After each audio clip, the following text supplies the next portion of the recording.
ಇವತ್ತು ವೀಕೆಂಡ್ ಆಗಿರೋ ಕಾರಣ ಇಬ್ರು ಕೆಲಸ ಮುಗಿಸ್ಕೊಂಡು ಬೇಗನೆ ಮನೆಗೆ ಬಂದ್ವಿ. ಇವತ್ತು ನಮ್ಮ ಯಜಮಾನ್ರು ನನಗೋಸ್ಕರ ಚಿಕನ್ ಬಿರಿಯಾನಿ ಮತ್ತೆ ಚಿಕನ್ ಫ್ರೈ ಮಾಡ್ತಿದ್ದಾರೆ. ನಾನು ನಿಮಗೆ ಏನಾದರೂ ಹೆಲ್ಪ್ ಮಾಡ್ತೀನಿ ಅಂದ್ರೆ ಬೇಡ ಬೇಡ, ನೀನು ಆರಾಮಾಗಿ ರೆಸ್ಟ್ ಮಾಡು, ಬರೀ ಅರ್ಧ ಗಂಟೆಯಲ್ಲಿ ನಾನು ನಿನಗೆ ಚಿಕನ್ ಗೊಜ್ಜಲೆ ಚಿಕನ್ ಬಿರಿಯಾನಿನೂ ಹೇಗೆ ಮಾಡೋದು ಅಂತ ತೋರಿಸ್ಕೊಡ್ತೀನಿ ಅಂತ. ನೋಡಿ ಯಾವ ತರ ಮಾಡ್ತಿದ್ದಾರೆ. ಏನಿಲ್ಲ, ನಿಮ್ಮ ಮನೆಗಳಲ್ಲಿ ಯಾವ ರೀತಿ ಚಿಕನ್ ಗ್ರೇವಿನ ಮಾಡ್ಕೋತೀರಾ ಅದೇ ರೀತಿ ಮಾಡ್ಕೋಬೇಕು. ಸ್ವಲ್ಪ ಗ್ರೇವಿ ಜಾಸ್ತಿ ಇರಲಿ. ಚಿಕನ್ನು 75% ಅಷ್ಟು ಬೆಂದಾದ್ಮೇಲೆ ಅದನ್ನ ಬಿರಿಯಾನಿಗೆ ಹಾಕೋಬೇಕು. ಇಲ್ಲಿ ನೋಡಿ ನಮ್ಮ ಹುಡುಗಿ, ನಾನು ಈ ಕಡೆ ಅಡುಗೆ ಮಾಡ್ತಾ ಇದ್ರೆ ಅವಳು ಮನೆ ಕೆಲಸನೆಲ್ಲ ಮಾಡ್ಕೋತಾ ಇದ್ಲು. ಈ ಕಡೆ ಬಿರಿಯಾನಿಗೆ ತುಪ್ಪ ಮತ್ತೆ ಎಣ್ಣೆನ ಹಾಕಿದ್ದೀನಿ, ಒಂದು ಪಲಾವ್ ಎಲೆ ಮತ್ತೆ ಒಂದೇ ಒಂದು ಈರುಳ್ಳಿ ಹಾಕಿದ್ದೀನಿ.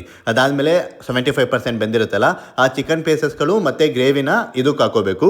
ಅದಾದ್ಮೇಲೆ ಅಕ್ಕಿಗೆ ಎಷ್ಟು ಬೇಕು, 1 ಲೋಟ ಅಕ್ಕಿ ತೊಗೊಂಡ್ರೆ 2 ಲೋಟ ನೀರು ಹಾಕಿ ಸ್ವಲ್ಪ ಕೊತ್ತಂಬರಿ ಸೊಪ್ಪನ್ನ ಹಾಕಿ ಉಪ್ಪೇನಾದರೂ ಬೇಕಿದ್ರೆ ಉಪ್ಪು ಹಾಕಿ ಕುಕ್ಕರ್ನ ಮಿಚ್ಚಿದ್ರೆ ಬಿರಿಯಾನಿ ರೆಡಿ ಆಗುತ್ತೆ. ಈ ಕಡೆ ಡ್ರೈಗೆ ಪೆಪ್ಪರ್ ಪೌಡರು, ನಿಂಬೆಹಣ್ಣು ಮತ್ತು ಕೊತ್ತಂಬರಿ ಸೊಪ್ಪನ್ನ ಹಾಕಿದ್ರೆ ಈ ಕಡೆ ಪೆಪ್ಪರ್ ಡ್ರೈ ಕೂಡ ರೆಡಿ ಆಗುತ್ತೆ. ಅದೇ ಗ್ಯಾಪ್ನಲ್ಲಿ ಡ್ಯಾನ್ಸ್ ಕೂಡ ಮಾಡ್ದೋ. ಅಷ್ಟೊತ್ತಿಗೆ ಬಿರಿಯಾನಿ ರೆಡಿ ಆಗಿತ್ತು.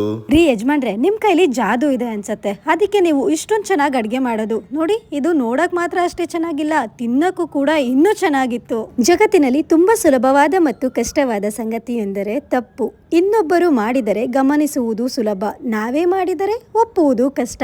ಆದಷ್ಟು ನೀವು ತಪ್ಪು ಮಾಡಿದ್ರೆ ಅದನ್ನ ಒಪ್ಕೊಳ್ಳಿ. ಎಲ್ಲರ ದಿನ ಶುಭವಾಗಲಿ, ಎಲ್ಲರೂ ಖುಷಿಯಾಗಿರಿ.